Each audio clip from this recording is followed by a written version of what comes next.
Hi everyone, welcome back to another episode of Gameplay Classic. In this video, we will be learning how to download NYT Games application on your iPhone.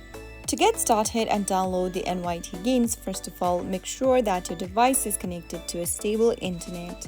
Now open up your App Store, go to the search box and type in NYT Games.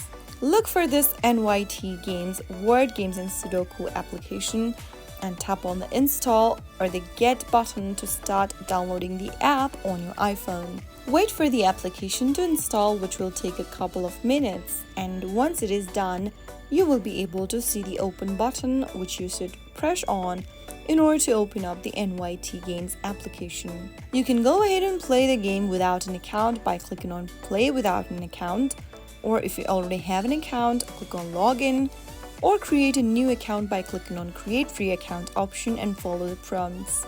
That's how you easily download NYT Games on your iPhone in just a couple of steps. I hope the tutorial was helpful to you. If it was, go ahead and give us a thumbs up. Don't forget to subscribe to our channel by hitting the subscribe button. Press on the bell icon so that you'll never miss another upcoming upload from us. I will be back again in the next video. Thank you for watching.